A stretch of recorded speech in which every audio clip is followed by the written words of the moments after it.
ठंड का कहर, गरीब का घर। सर्दियों की एक स्याह रात थी।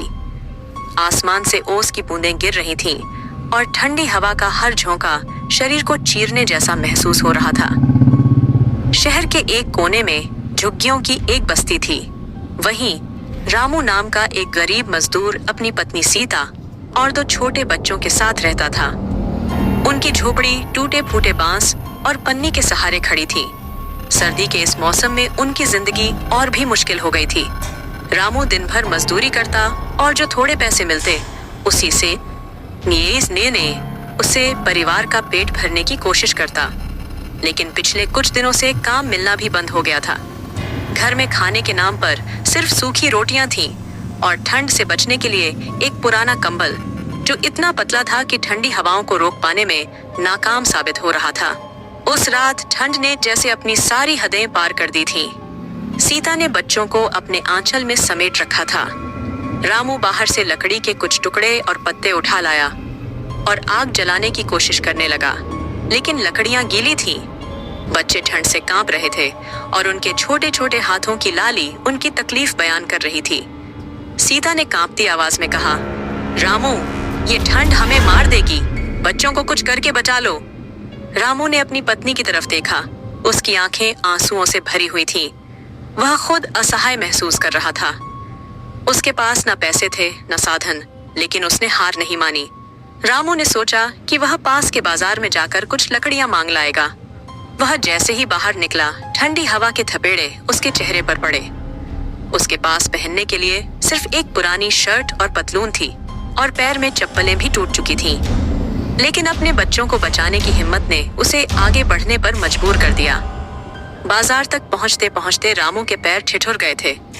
उसने कई दुकानों पर लकड़ियों के लिए गुहार लगाई, लेकिन किसी ने उसकी मदद नहीं की। लोगों ने उसे झिड़क कर भगा दिया। एक दुकानदार ने तो यहाँ तक कह दिया, तुम लोग तो हमेशा भीख मांगते रहते हो, मेहनत करके क्यों नहीं कमाते? रामू ने उस दुकानदार की ओर देखा और कुछ नहीं कहा। वह अंदर ही अंदर टूट चुका था। थका हारा रामू वापस लौट रहा था। रास्ते में उसे एक अमीर आदमी की कोठी दिखी, जिसके बाहर बड़ी बड़ी लकड़ियां और कंबल रखे हुए थे। रामू की आंखें चमक उठी।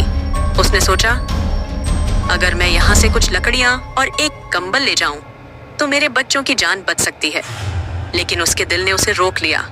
उसने खुद से कहा, चोरी करना पाप है, मैं किसी का नुकसान नहीं कर सकता। रामू खाली हाथ घर लौट आया। झोपड़ी में घुसते ही उसने देखा कि सीता ने बच्चों को अपनी गोद में सुला रखा है, लेकिन बच्चों के होंठ नीले पड़ गए थे और उनके शरीर ठंड से अकड़े हुए थे। रामू ने तुरंत अपना कंबल उठाया और बच्चों को ओढ़ा दिया। खुद वह ठंड में ठिठुरता रहा। रात का दूसरा पहर था। रामू ठंड से कांपते हुए बच्चों को देख रहा था। उसके दिमाग में बस एक ही ख्याल था, क्या गरीबी में जीने का मतलब यही है? क्या गरीबों की कोई सुनने वाला नहीं? उसके आंसू बह रहे थे, लेकिन वह अपनी बेबसी के आगे कुछ नहीं कर पा रहा था।